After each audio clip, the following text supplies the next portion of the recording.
자, 그러면 진행을 하도록 보겠습니다. 자, 먼저 허경영 후보께서 기자 여러분들의 질문에 포괄적으로 많이 답도 주셨고, 여러분들은 또 함께 이 자리에 김혜승 의원님께서 문을 해주셨는데요. 먼저 본의 질문으로 한번 드려보겠습니다.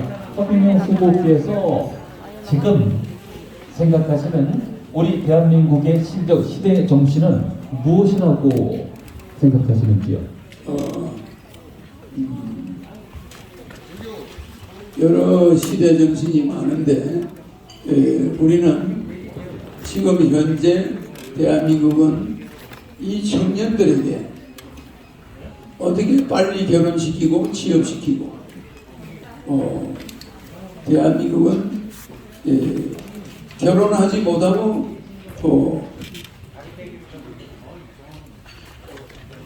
자녀 없이 살아가는 이런 독신 가정이 늘어나고 있습니다. 그래서 결혼이 시대정신입니다. 인구의 감소, 그 다음에 우리 젊은 층에 대한 일자리 소외, 여러 가지를 좀 포괄적으로 해서 우리 시대에 국가가 함께 고민하고 나아가야 되는 것이 무엇인가를 하나의 기회로 함께 말씀을 해주셨습니다. 자, 그럼 본격적으로 질문에 들어가도록 하죠. 아무래도 1억입니다. 1억. 자, 1억을 지급한다는 거, 국민들이 과연 이게 합당한 소리인가 의아했다가 이제 관심을 가지면서 그럴 수도 있겠구나, 이런 시대가 된 것 같습니다. 자, 그러면 1억을 지급을 하게 되면은 인플레이션 우려도 있고요. 또 예산 집행에 쏠림 문제도 있을 텐데 이거에 관해서 어떤 그 해결책을 가지고 계신지 7분 정도로 답을 해주시기 바랍니다. 1억을 여러분들에게 18세 이상 모든 국민에게 1억을 주면 3,400조가 일단 풀려나갑니다. 그래서 양적 완화를 2번 합니다. 처음에 2,000조, 그 다음에 바로 한 달 있다가 2,000조. 이렇게 해서 여러분들의 통장에 돈을 주게 되는데 3,400조가 풀리면은 우리나라 경제에 엄청난 경제 파이가 커집니다. 그러니까 말하자면은 일본이 8,000조의 양적 완화를 한 다음에 일본 엔화 가치가 좀 떨어졌어요. 그래서 수출이 증가했습니다. 우리도 한국의 금융 파이가 지금 너무 작아요. 이 금융 파이를 3,400조를 늘리면 그 중에 한 2,000조는 은행으로 들어갑니다. 가계부채가 2,000조니까 은행으로 들어가고 나머지 돈은 1,400조 정도는 시중에 풀려요. 인플레 안 생깁니다. 약간의 인플레가 있다고 해서 디플레이션이나 에그플레이션이나 이런 플레이션과는 다릅니다. 인플레이션도 약간은 필요합니다. 그래서 우리가 펌프물에 숟가락으로 지금 물을 계속 붓고 있어요. 근데 펌프는 작동 안 되고 우리 국민은 빚에 허덕이고 있어요. 그런데 차라리 그냥 한 바가지 가져와서 다 부으면은 펌프물은 계속 나오죠. 그것은 돈이 풀린 만큼 경제가, 기업들이 장사가 잘 된다. 시장의 경제가 풀리면서 시장이 활성화된다. 거기에서 나오는 세수도 증가하게 되고 고용이 늘어나면서 부수적으로 경제가 일어나는 거예요. 그래서 돈을 푸는 것도 기술자가 풀어야지. 박정희 대통령이 9번의 경제 대통령 긴급 명령을 했는데 그 중에 한 개가 재정명령권입니다. 긴급 재정명령. 그게 뭐냐? 사채 동결이었어. 사채 동결. 그래가지고 한국 경제가 일어났지. 박정희 대통령이 사채 동결을 안 했으면 여러분은 은행 이자 벌린다다가 사채 이자 내다가 우리나라 경제에 절대 일어날 수 없었어요. 모든 빚을 없애버린 거예요. 판박조치. 제가 3,400조를 푸는 것은 박정희 대통령이 했던 그 정책에 똑같은 정책입니다. 굉장히 중요한 겁니다. 박정희 대통령이 18년간 제일 잘한 것은 사채 동결, 긴급조치. 대통령 헌법 71조 76조 1항에 대통령의 긴급재정 명령권을 박정희 대통령이 한 번 썼어요. 그 다음 김영삼 대통령이 두 번째 썼습니다. 우리 역사에 뭡니까? 대통령 되자마자 금융실명제, 그거는 나라 망하는 거였습니다.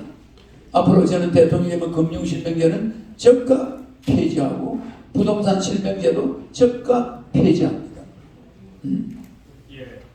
경제 분야에 관한 질문 함께 좀 하고 있습니다. 1억의 그 지원 마련과 그로 인한 파장의 인플레이션, 스태그플레이션 등에 관한 문제 들어봤습니다.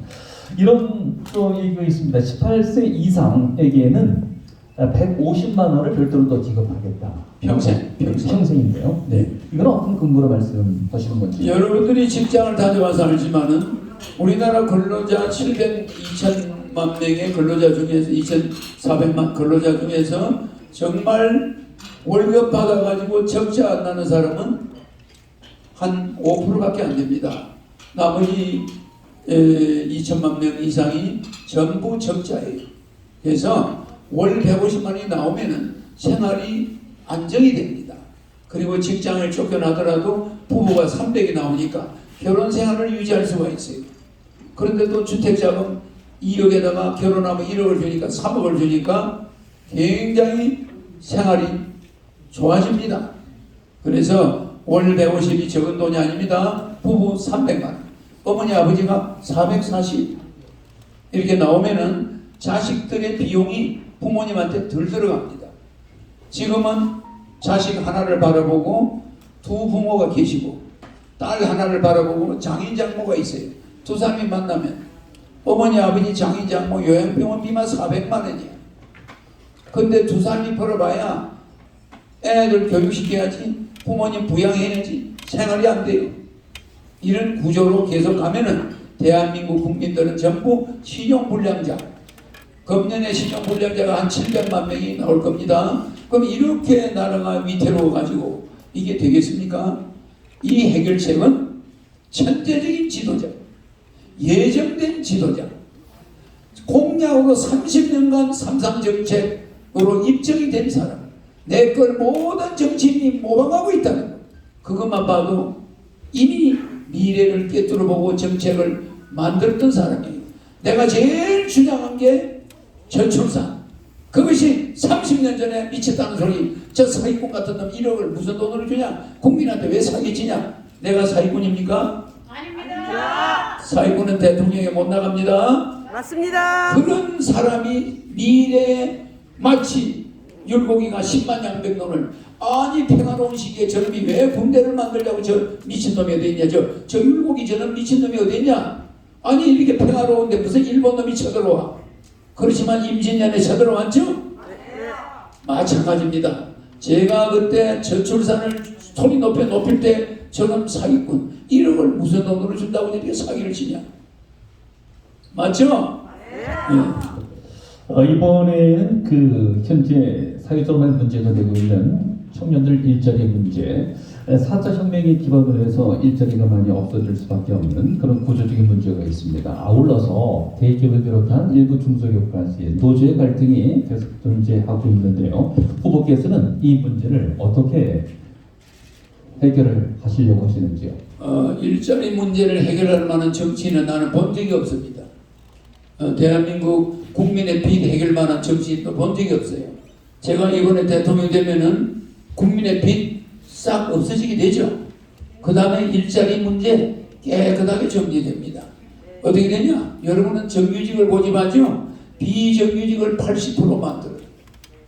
그래서 시간제를 연 5일 근무를, 주 5일 근무를 제가 4일 근무로 바꾼다고 그랬죠? 네. 근데 이걸 타임제로 합니다.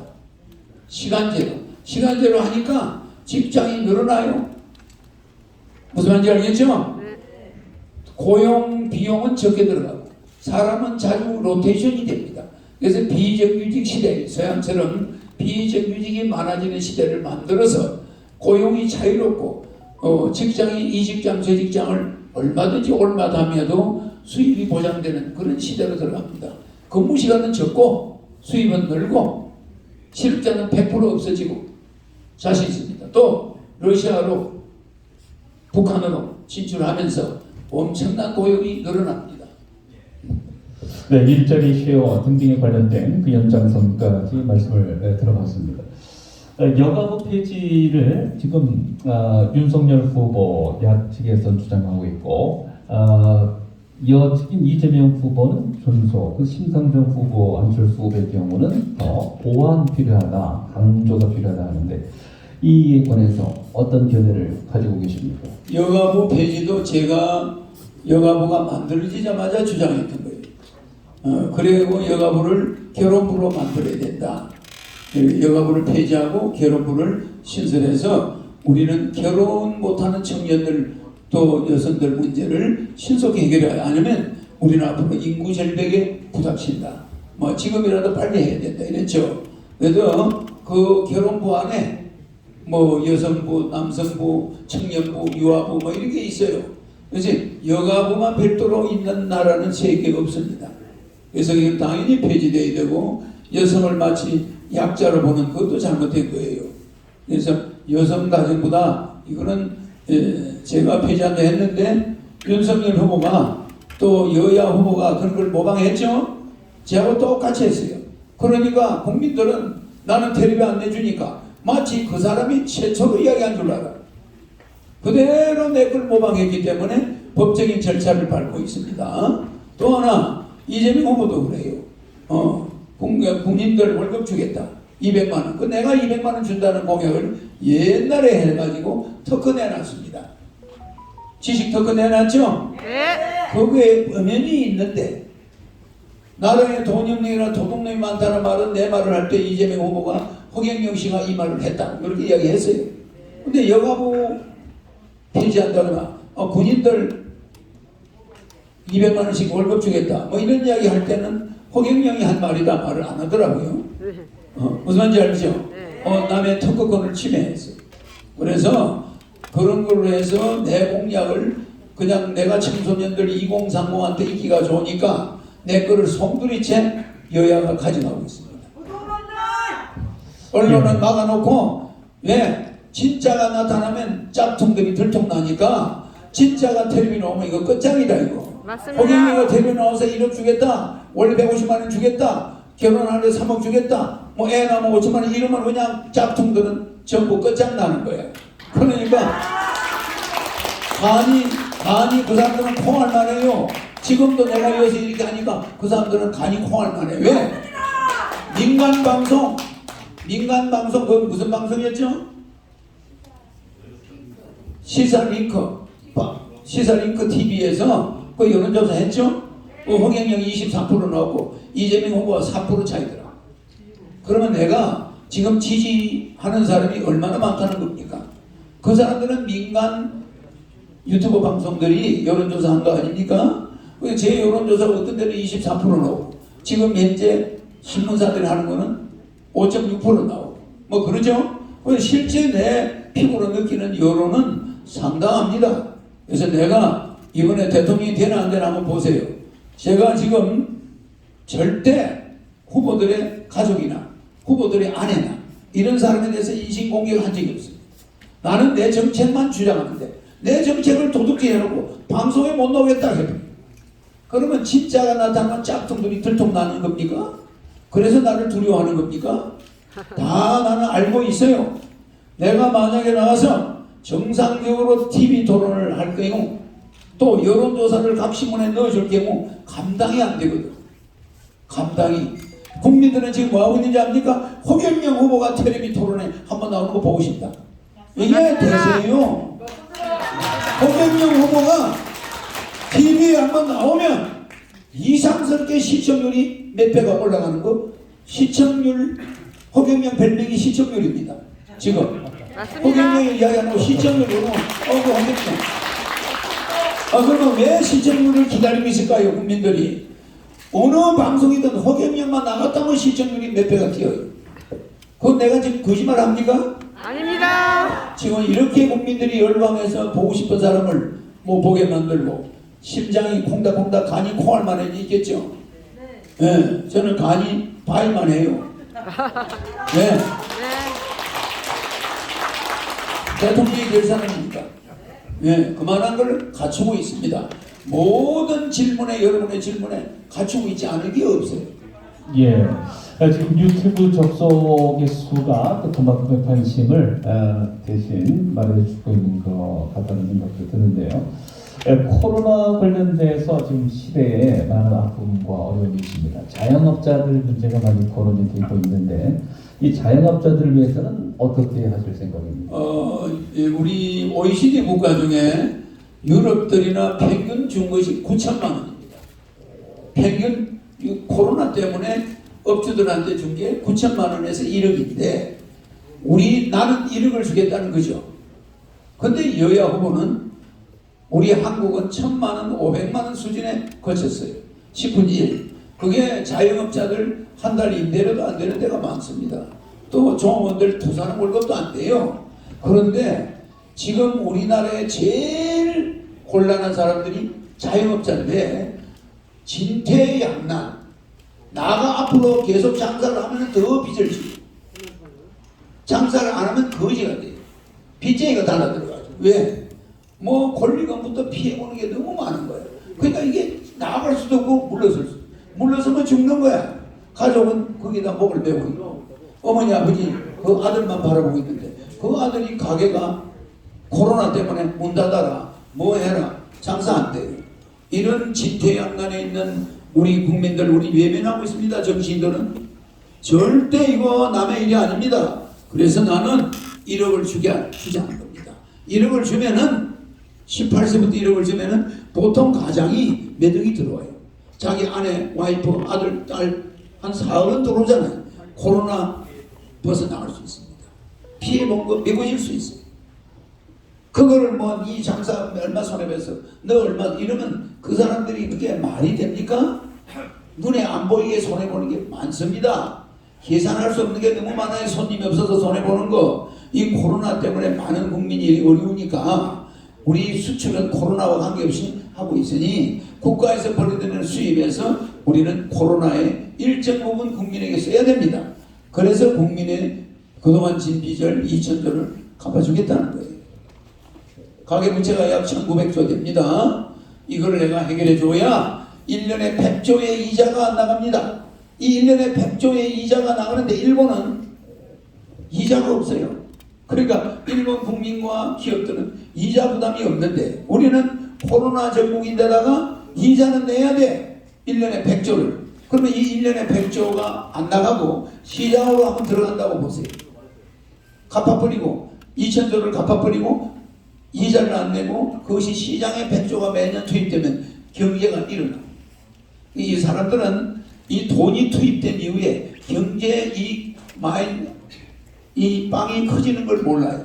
이 경제 파이가 커지면서 거기서 소비가 늘어나면서 또 이익이 나와요.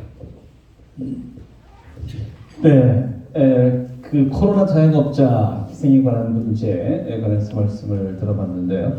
이번에 좀 외교 안보 분야에 관해서 좀 여쭤보도록 하겠습니다. 지금 사드 배치가 하나의 상징적인 얘기로 되고 있는데 여야 후보들 모두 엇갈린 서로 주장을 하고 있습니다. 이 사드 배치를 비롯한 문제 등등 포함해서 어떤 안보관을 가지고 계신지. 내가 이야기했죠. 안보는 안보로 풀 수가 없어요.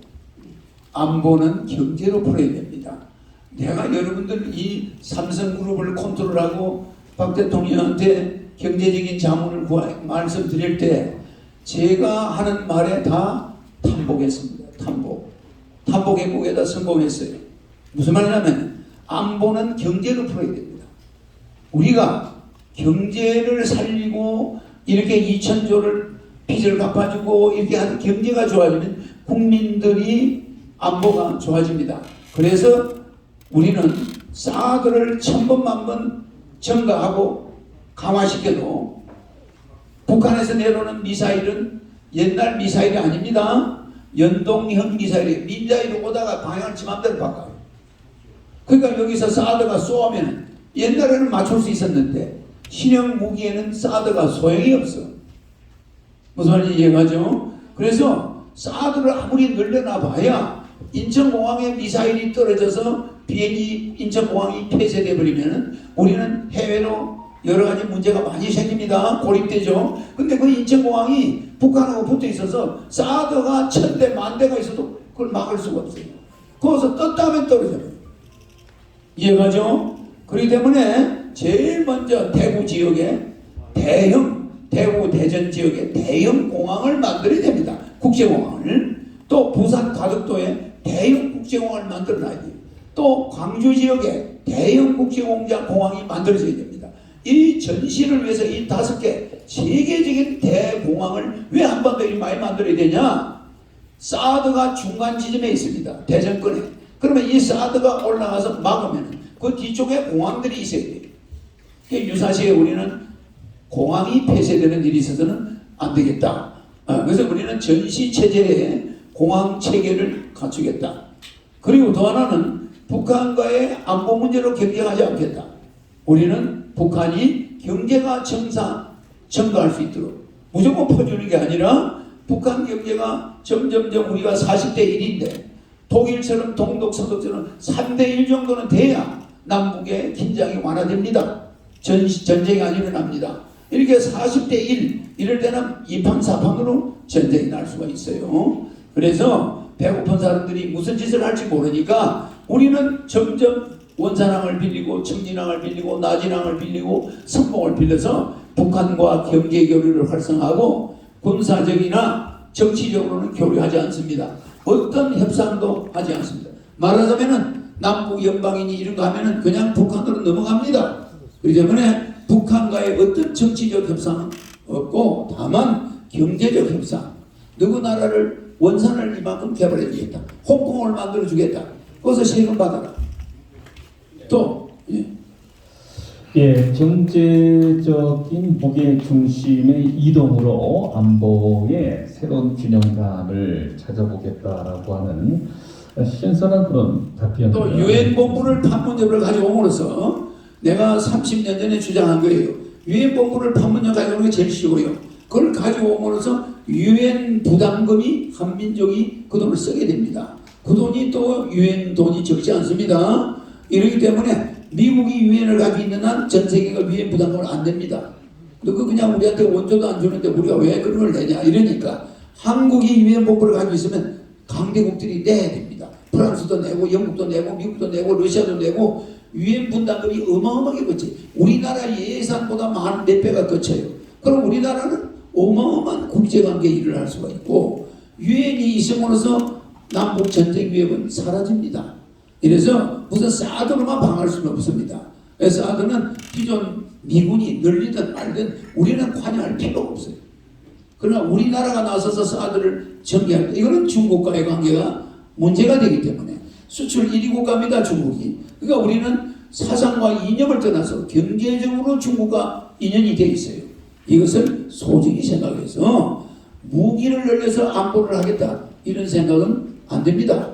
우리는 이미 비대칭 전력으로 북한이 압도적인 세계적인 핵무기 군사 국가예요. 그럼 우리가 무기로서 북한과 대결해서 이길 수 있습니까? 절대 그러면 안 됩니다. 우리는 무기를 든 자는 달래야 돼요. 달래면서 칼을 집은 강도를 만났을 때 달라듭니까? 달래야 됩니다. 뭐가 필요하냐? 돈이 필요하다. 가져가라. 이게 북한 경제를 우리가 살리면 해결이 되는 거예요. 네, 안보는 경제로부터 시작이 된다라는 말씀을 드렸습니다. 그 출산율에 관해서 아까도 말씀을 먼저 좀 언급한 적이 있습니다. 누구보다도 먼저 이 얘기를 주창을 하셨다라고 하는데 이 출산율에 관련돼서 일찍부터 그 문제의식을 갖게 된 배경은 무엇인지 그리고 이에 관련해서 1948년에 58년에 태어난 사람들이 58년 개띠예요. 이 58년이 베이비붐 세대입니다. 그러면 인구가 그 나라 인구가 적정선을 유지하려면은 항상 20년마다 베이비붐이 있을 때만 가능합니다. 그러면 58년 베이비붐이 있으면 78년에 베이비붐이 있어야 돼요. 그러면 또 98년에 베이비붐이 있어야 돼요. 2018년에 베이비붐이 있어야 됩니다. 그래야 5천만 명이 유지가 됩니다. 그런데 우리는 어떻게 했습니까? 58년만 베이비붐이 있고 그게 마지막이에요. 78년 베이비붐 없어요. 98년 베이비붐 없어요. 2018년 베이비붐 없어요. 내가 그걸 이렇게 찾아보니까 우리나라는 그냥 죽으러 가는 거야. 나라 없애는 애국자는 하나도 없고 전부 나라야 망하든 말든 인구 없어지든 걱정 안 하죠. 예, 정말 어린애 10명의 노인이 하나 있던 시절은 온 동네 꼬마들이 뛰어다녔어요. 지금 초등학교 3,800개가 없어졌는데 걱정하는 사람 없어요. 저는 그때 이미 30년 전에 대한민국은 이병철 회장이나 박정희 대통령은 내가 미리미리 뭐 한 것을 굉장히 감동을 받아 했어요. 예, 새마을운동도 내가 이야기할 때 자주, 건면, 협동이 힘력자를 7개 넣었습니다. 6개. 힘력자 6개. 자주, 조자에, 돌 조자에 힘력자. 건면에 힘력자 2개. 건에 하나, 면에 하나. 협동, 협동에 힘력자가 3개. 6개 중 6일 일하고 하루 놀자. 협자에 보면 10십자가 하나 있어요. 10십자. 그건 휴일이다. 교회 가든지 절에 가든지 그건 노는 날이다. 이래가지고 글자를 일부러 그렇게 만들었어요. 자조 건면 협동. 그러니까 박 대통령이 야 그거 참 자네 말이야. 그러니까 자네 그러면 4.27 운동을 어떻게 생각해? 그거는 도박 운동입니다. 도박하자는 거예요. 왜? 해도 머리 굴려야 돼. 그러니까 4.27니까 해도 머리 굴리는 게 뭡니까? 핸드 손으로 하는 거예요. 이게 뭐야? 도박이야. 하트, 심장, 화딱지 가면 그냥 화투판을 찢어 엎어요. 그러니까 이게 순전히 감정 노름이야. 하트. 아니 이 4H가 나라 망하는 운동이라는 거예요. 나는 박 대통령한테 그랬어요. 이런 4H 운동에서 무슨 나라를 세웁니까? 뜯어보십시다. 그래 자조건면 협동을 해서 힘력자 6개, 6일 일하고 10십자 하루 놀자 이렇게 해가지고 경제를 살리는데 굉장히 획기적인 아이디어를 냈어요. 이런 거 가짜가 아닙니다. 사람들은 내가 부시를 만났는데 부시를 안 만났대. 영암모자 백승학 회장과 같이 비행기 타고 부시 파트장에 같이 들어가서 같이 만났어요.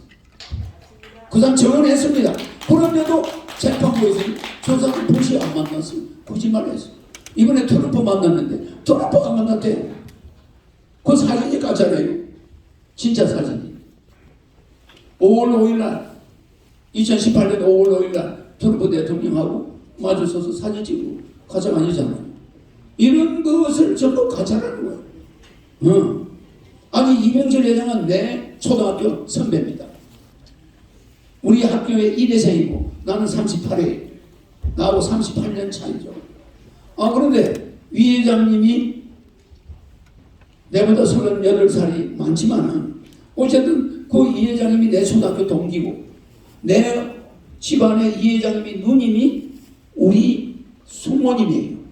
그러면 이 회장님이 누님이 왜 우리 숙모님으로 왔느냐? 이 회장님이 자기 있는 동네는 초등학교가 없어가지고 우리 숙모님 집에 와서 초등학교를 3학년까지 다니다가 서울 수성국민학교로 옮겼어요. 그러니까 이 회장은 여태까지 학교 다녔지만 졸업장은 하나도 없습니다. 지수초등학교 3년 중퇴, 수성초등학교 중퇴, 또 중학교 중퇴, 고등학교 중퇴, 일본 와세다 대학 중퇴. 이렇게 모든 학교를 중퇴를 했지만 그래도 대단한 기업인이죠. 지략가고. 그래서 이 회장님은 와세다 대학도 다니다가 몸이 아파서 기국했어요. 그래서 그걸 중퇴를 하게 됐는데 그런 분이지만 제가 옆에 있어가지고 여러 가지 서로 삼성을 키우는데 제가 조언을 많이 했죠. 박 대통령 역시 마찬가지입니다. 저한테는 아버지 말이지만 그냥 내가 이야기하면 다른 사람이 이야기하는 것보다 참 친하다는 거예요. 제가 우리 안보를 어떻게 생각하냐 보니까 유엔본부 가져와야 된다. 또 비보이별 부산에서 브라질포스트까지 하브라포스트까지 개발하겠다. 이렇게 이야기하죠. 그러니까 이런 거는 박 대통령 이런 거 되게 좋아요. 근데 어떤 정치인도 맨날 여야 자기 후보 마누라 흉보는 거 맞지. 우리가 북으로 다시 올라가자. 뭐 중국으로 가자. 이런 말 하는 사람이 없어요. 아주 우물한 개구리 싸움을 하고 있어요. 이런 정치인들을 보고 여러분들은 정권교체 말만 정권교체죠. 해보세요. 4개월 만에 또 대통령 선거해야 돼. 그러면 국가 예산이 또 2조 단위가 들어가. 뭐 하자는 겁니까 지금? 여야 정권교체가 말이나 되는 소리입니까? 대한민국 국민 다 거짓 만들겠습니다. 이러다가는 알겠습니까? 전부 결혼 못하고 독신 가정이 50%야. 혼자 사는 사람이 50%인데 그게 청년들이 많다는 거예요. 청년들이. 맞습니다. 이게 뭡니까? 결혼 못하고 50대 청년이 40대 청년이 거기 차지하고 있다 이 말이에요. 되겠습니까? 안 됩니다. 절대 안 됩니다. 이런 여야 정권 교체 그런 달콤한 말에 넘어가지 마세요. 네. 이 현실에 관련된 얘기 정확히 듣고 있는데요. 끝으로 이제 문화 분야와 부동산, 특히 이제 관심 많이 모아준 두 분야에 관해서 집중해서 질문을 좀 드려볼까 합니다. 네, 아까 세계적인 그런 말씀도 좀 있으셨습니다만은 한류가 이 문화산업으로 아주 크게 세계적으로 크게 흐르고 있습니다. 이 문화 산업 살찌우기 위해서 어떤 생각? 우리는 한민족 문화가 왜 세계에 먹히느냐면은 전 세계인들의 무의식 속에 한민족 문화가 들어있다. 우리 탱그루족이 당군족이라고 이제 뭐 미국 사람들이 볼 때 탱그루족이라고 하는데 이 우리 한민족 탱그루족이 한족이 아메리카 북아메리카 남아메리카의 인디안으로 퍼져 있죠. 우리 조상들이에요. 저 동남아시아 유럽까지 저기 잘 아시죠? 저기 저 한가리는 대한민국 할 때 한자입니다. 한가리예요. 그리고 한국 사람들이 핏줄의 절반이고 머리가 검어요. 한가리가. 우리가 거기까지 진출했습니다. 한가리까지. 그러니까 이 탱그루족이 거기까지 진출해서 이 아시아 대륙 전체가 우리 한민족의 피가 흘러요. 그러다 보니까 우리나라 사람이 노래를 가서 부르면 그 사람들이 환장을 하는 거야. 왜? 그 사람들은 무의식 속에 옛날 조상들의 머릿속에 한국 사람들의 노래 소리가 들어있는 겁니다. 문화가 들어있어요. 그들은 부인하지 않습니다. 자기도 모르게 좋은 거예요. 한국 사람의 문화가 자기도 모르게 끌려요. 그래서 우리가 노래를 부르면 전 세계인이 춤을 춰요. 그래서 우리 민족이 정말 세계를 흔들던 민족이에요. 역사적. 그게 지금 이렇게 위축이 돼서 뭐 독도까지 뺏어가지고 그러고 뭐 우리 저 대마도도 우리나라 땅이었습니다. 마한을 바라본다. 대할 때 바라볼 때자 마한 맞자 대마도. 그러니까 그게 우리 조선이 관리하던 지역이잖아요. 일본한테 뺏겼지만 그런데 대려 일본이 독도가 자기들 땅이라고 그러잖아요. 그 우리는 지금도 수세에 몰려 있죠. 이런 형국이 돼가는 것은 우리 민족이 위대한 지도자가 아직 못 나와서 이렇다. 그래서 제가 이제 우리 한민족은 세계를 한민족이 나서 세계를 통일하고 한반도가 세계의 수도가 되게 반드시 만들어드리거든. 그렇습니다. 끝으로 많은 국민들이 관심을 가지고 있는 부동산에 관한 견해를 좀 여쭤보도록 하겠습니다. 양도세, 종부세, 상속세 이 폐지 관련해서 누구보다도 큰 숨소리를 내고 계신데 어떻게 한국의 부동산 문제 풀고 나가실까요? 예, 가정주부가 갑건세 내고 남편이 갑건세 내고 사업소득세 내고 세금 낼 거 다 내고 모은 게 주택입니다.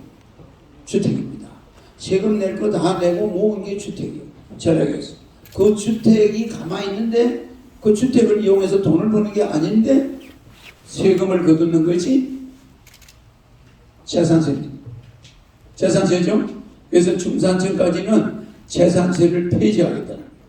중산층까지. 왜냐? 월급 받아서 세금 내고 다 내고 집 사놨는데 그 돈도 벌지도 못하는 과부한테 재산세 내놔. 집에 압류가 들어와. 경매가 들어와. 그럼 어떻게 하겠습니까?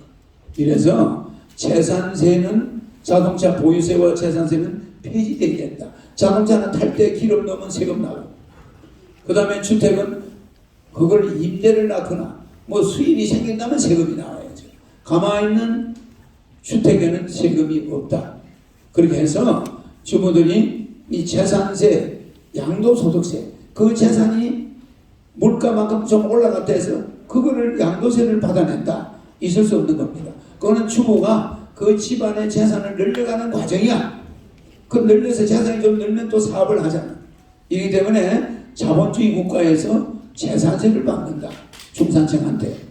불법입니다. 네, 불법이에요. 그래서 수입이 있는 곳에 세금을 내는 것은 있을 수 있지만 수입이 없는 주부한테, 수입이 없는 퇴직한 공무원한테 우리가 세금을 거둔다. 주택세. 불법입니다. 여러분은 헌법에 우리가 행복추구의 원칙, 민주주의 3대 원칙에 행복추구, 인간 존엄 원칙, 절대 공평의 원칙이 있는데 이걸 싸그리 전부 그냥 망가뜨리는 거예요. 행복추구를 못하게, 인간 존엄을 무너뜨리는 거예요. 절대 공평을 무너뜨리는 거예요. 공평이 뭡니까? 사업소득이 있는 곳에 세금을 내게 돼요.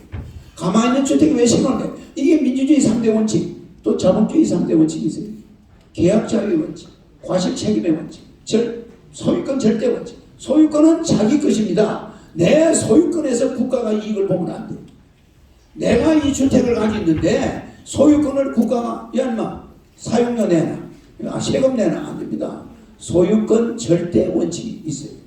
그래서 자본주의 3대 원칙을 송두리째 어긴 것이고 국민의 5대 권리, 천국권, 평등권, 참정권, 사회권, 자유권 이거 송두리째 다 뺏어가. 내 집 가지고 내가 장사 안 하고 그 내 집 그냥 놔뒀는데 왜 내 자유를 침해해요? 세금 내놔라. 그래서 주택 문제뿐이 아니라 부동산 문제는 내가 대통령이 되면 완전히 말끔히 해결됩니다. 뭐냐? 모든 주택, 그동안에 가지고 있는 주택의 가격은 인정합니다. 그러나 허경영이가 대통령 된 이후에 주택을 거래했다. 그럴 때는 어떻게 하죠? 앞으로 주택 문제에 대해서는 근로자들 불만이 싹 없습니다. 물가 인상만큼만 주택 가격이 올라갑니다. 그러니까 주택 가격을 누가 정하냐? 자기는 샀을 때 가격을 부동산에 딱 제시하면 부동산 주택 가격이 나와요. 3년 보유했네. 1년에 2%씩 6% 올랐네. 그럼 그거 6% 보태요. 그럼 그게 주택 가격이에요. 그 이상 거래하면 구속입니다. 그 이상 거래하면 구속이에요. 그러니까 모든 물가 인상률을 오버할 수가 없습니다. 이 법 하나만 만들어버리면 부동산 시장은 안정이 될까 안 될까? 안정이 되겠죠. 왜 이걸 안 만듭니까? 왜 부동산이 물가 인상을 앞서갑니까? 그러면 근로자는 언제 집 삽니까? 그러면 노동자들은 그럼 맨날 그럼 남의 집만 쳐다봐야 됩니까? 절대 안 됩니다. 물가 인상률보다 주택값이 올라가면 집을 살리고 저축하는 사람을 걸매이 만드는 거예요. 이걸 상대적 빈곤이라고. 우리가 풍요속 빈곤, 상대적 빈곤이 있어요. 절대적 빈곤, 전통적 빈곤, 빈곤 5가지 빈곤이 있습니다. 4가지가. 이런 전통적 빈곤이나 절대적 빈곤은 우리가 마음대로 할 수 없습니다. 6.25 사변 조상들이 가난해서 그걸 박 대통령이 이런 절대적 빈곤과 전통적 빈곤 없애자! 이게 새마을운동이에요. 그래서 우리는 풍요속 빈곤도 있어요. 남들은 풍요하게 잘 사는데 맨날 월급 받아와야 빈털털이야. 도에게 와서 이 잘 사는 남 잘 사는 걸 쳐다보는데 나는 단칸방에 가가지고 고시방에 앉아가지고 수돗물도 화장실도 없어 공동 화장실 가야 돼. 이런 불편함을 겪는 청년들이 죽어가고 있어요. 잠깐만 제정신 차려야 됩니다. 이런 절대적 빈곤이나 전통적 빈곤이면 우리는 그게 순종하고 살았어요. 불만 없었습니다. 그러나 상대적 빈곤 이거 없애야 됩니다. 왜 집값이 내 월급 저축하는 것보다 빨리 올라갑니까? 왜 집값이 내 재산 날아나는 속도보다 빨리 올라갑니까? 이래서 앞으로 주택 가격은 자기가 내가 대통령 되기 전에 매입한 가격은 인정해요. 양도세 안 받습니다. 그러나 대통령 된 후에 집을 사는 사람은 그 가격이 기준이 돼요. 물가 인상 이상은 부동산 가격이 올라갈 수 없게 법 하나만 딱 만들어버리면 대한민국 부동산 문제 해결되죠? 네. 되죠? 네. 이거 왜 안 할까요? 바로 정치인들이 분당시를 만들고 일산시를 만들고 대장동을 만들면서 차익을 노린 거예요. 맞습니다. 저기 차익을 노려서 그걸 정치 자금으로 검은 돈으로 썼다는 거예요. 이게 정치인들이 한 거 아닙니까? 우리는 그 정치인들의 노름에 집값, 땅값 거지 된 겁니다. 알겠습니까? 네, 오늘 여러분에 관해서 허경영 후보의 그 답변을 들으면서 우리 대한민국 사회 현안에 관해서 허경영만의 그 무게, 저울을 분명히 가지고 있다라는 생각을 가졌는데요. 끝으로 드리고 싶은 질문은 총체적으로 이제 말씀 좀 주실 거라고 믿는데, 여러 차례 대선 후보로 나오셨습니다. 근데 이번 20대 대통령 선거에 나오셔서 느끼는 다른 분위기가 있다면 어떤 걸 느끼시는지. 우리 박정희 대통령, 이승만 대통령 대단한 대통령들입니다. 이승만 대통령, 우리 박정희 대통령은 정말 감옥에 넣어야 될 부정축제자에 속하는 이병철 회장을 5.16 혁명 나와서 일본으로 피했죠. 돌아오는 조건으로 박정희 국가재건 최고의 의장을 만나는 조건으로 귀국했어요. 좋다, 만나게 해주겠다. 당신은 구속하지 않겠다. 다 구속됐어요. 제발. 그런데 박정희 대통령이 돌아가지고 이병철 회장이 돌아와서 박정희 대통령과 마주 앉았습니다. 마주 앉았을 때 박정희 대통령한테 이병철 회장이 부탁한 게 요겁니다. 대한민국 혁명 왜 했습니까? 잘 살려고 했습니다. 그래요? 그러면 저 감옥에 가 있는 기업인들 다 풀어주세요. 저 사람들이 있어야 우리나라 잘 살게 됩니다.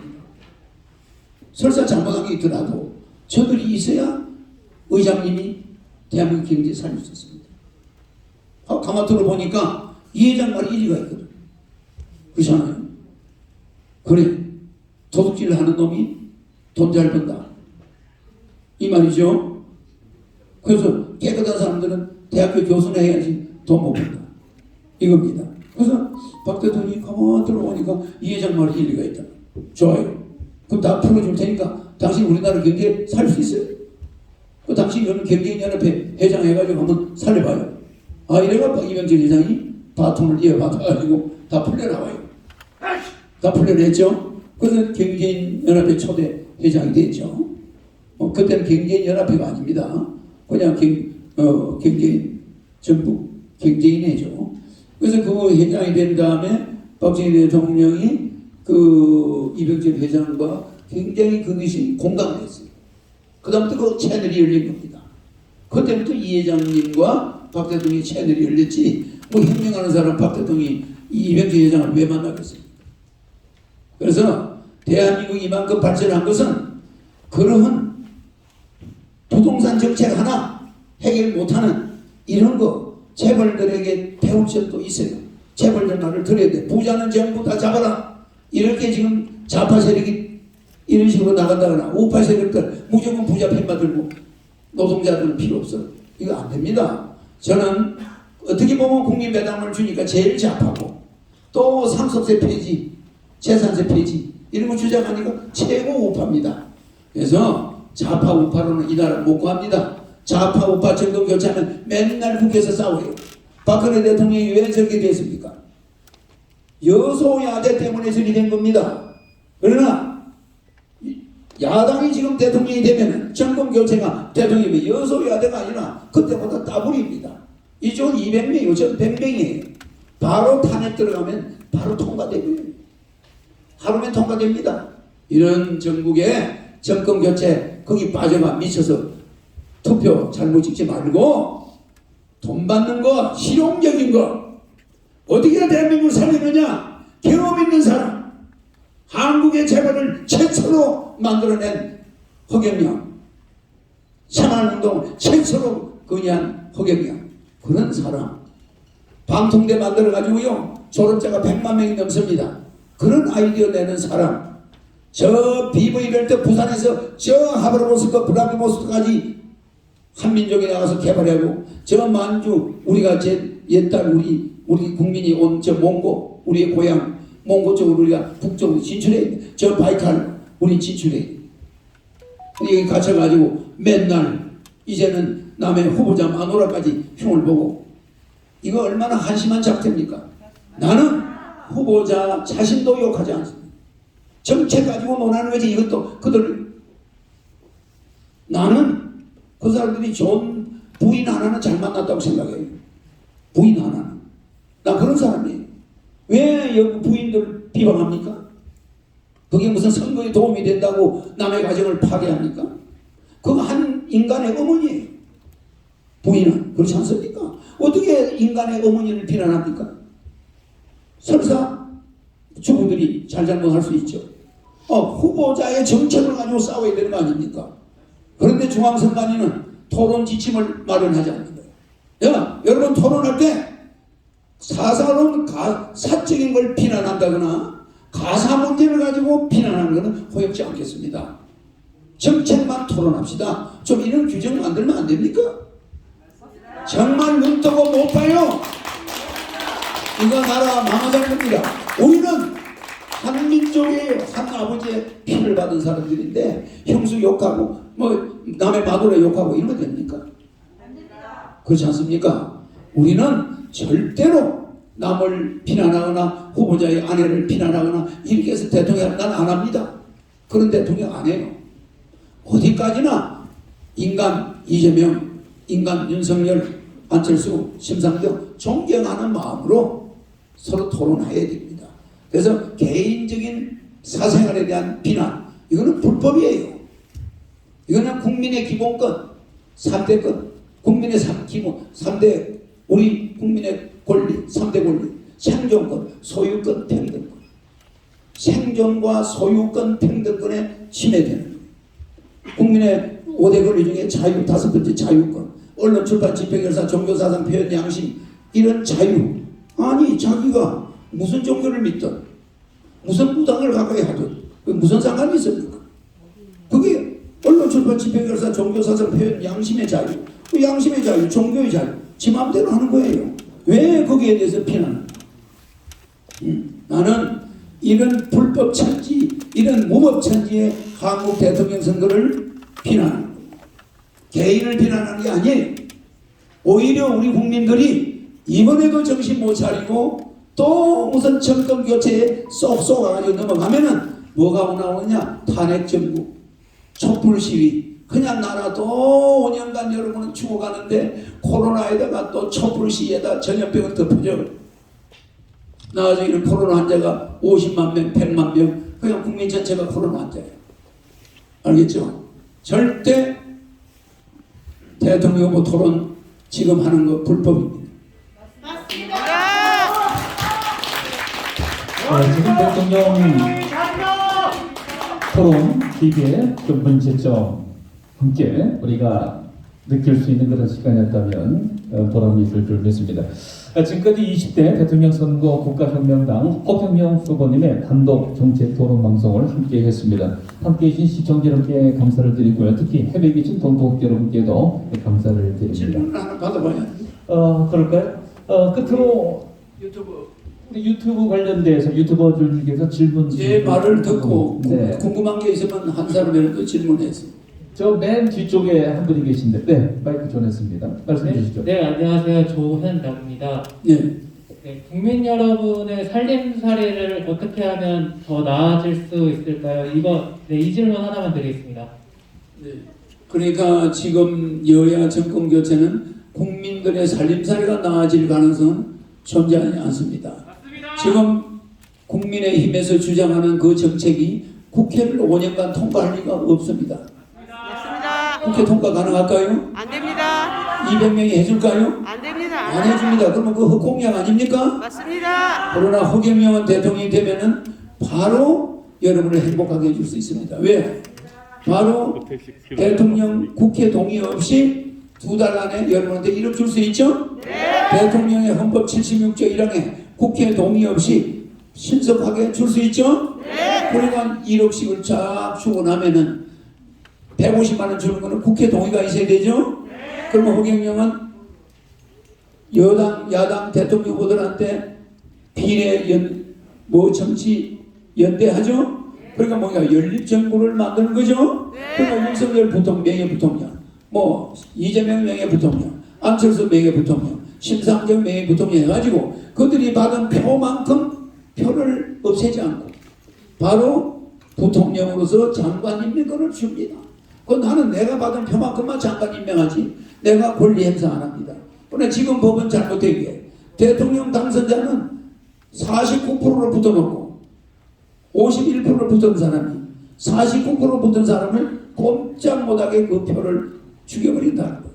알겠죠? 그래서 저는 그 49%도 정부 연립정부를 만들어서 떨어진 사람들의 받은 표를 인정해가지고 전 국민의 여론을 하나로 통합하겠다. 그래서 그들이 국회에 가면은 여야가 연립정부니까 150만 원 받겠습니까? 하면 그들이 줬어. 이러면 그냥 놔두는 거야. 그런데 10번, 20번 국회에서 부결이 된다. 이럴 때는 비상기업을 선포해서 경제를 위한 비상기업 선포해서 300명 정신교육대 보낼 수밖에 없다. 정부도 보내지 않습니다.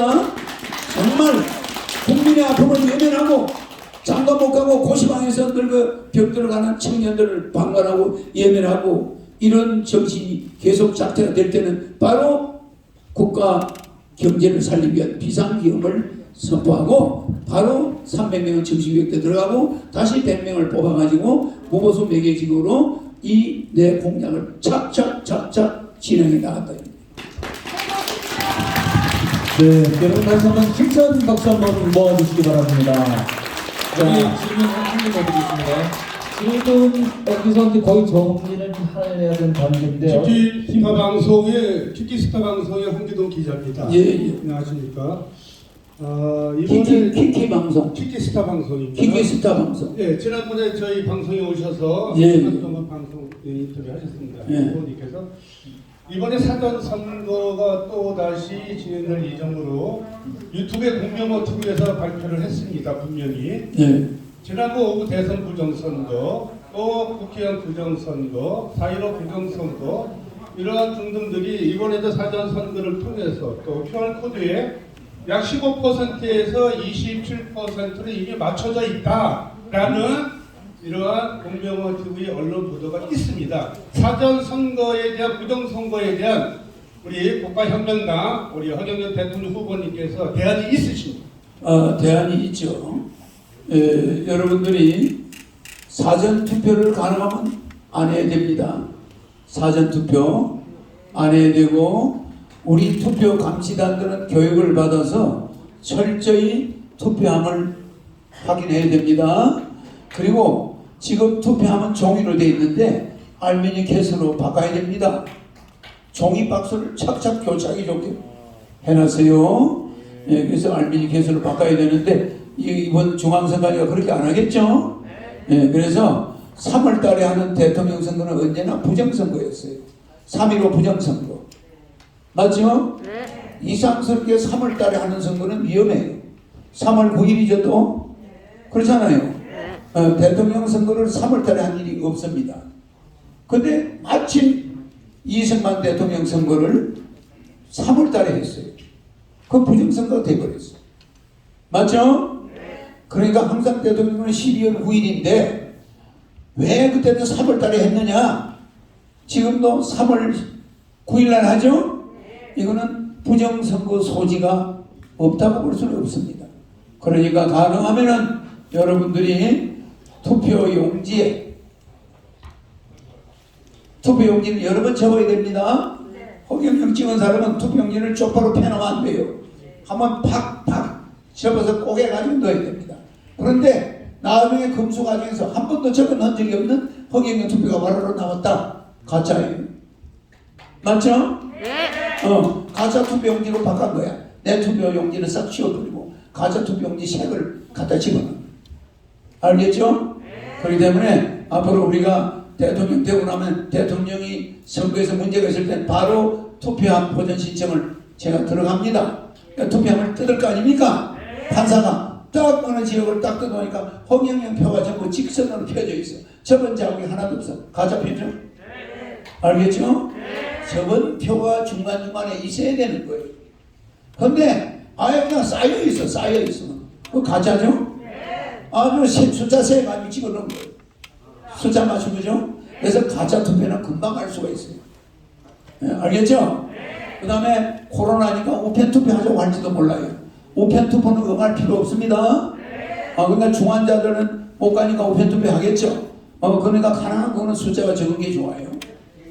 알겠죠? 그러니까 우리는 국가기관을 무조건 정보도 없이 매도할 수는 없고 하여튼 여러분들이 사전투표 가능하지 말고 투표 당일날 투표할 때 용지를 접어서 넣어야 된다.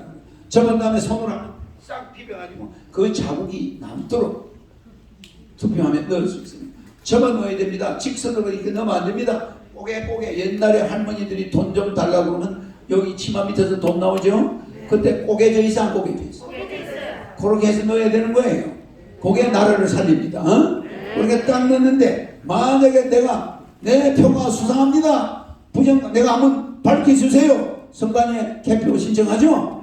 재검표 할 때 적은 표가 하나도 없다. 만들어 놓은 거예요. 응? 통 뒤집은 겁니다. 알겠죠? 그거는 여러분들이 주의를 하면 돼요. 절대 적지 않은 표가 나왔다. 이거는 의심할 필요가 있다. 알겠죠? 네, 시간이 진행이 돼서 더 이상 질문 받지 못함을 좀 양해해 주시기 바라고요. 끝으로 포토타임을 갖도록 하겠습니다. 앞에 좀 정리해 주시기 바라고 후보님께서는 자리에서 일어서셔서 힘찬 V의 사인하나 혹은 또 취하고 싶은 포즈를 함께 해주시면 좋겠습니다. 나온 의자를 좀 정리해 주시기 바랍니다. 여기 우리 진행 팀에서요. 자, 이제 포토타임 갖도록 하겠습니다. 자, 우리 지지자 여러분들이 계신다면 힘찬 박수를 모아주시기 바라고요. 힘차게 환호해 주셔도 좋습니다.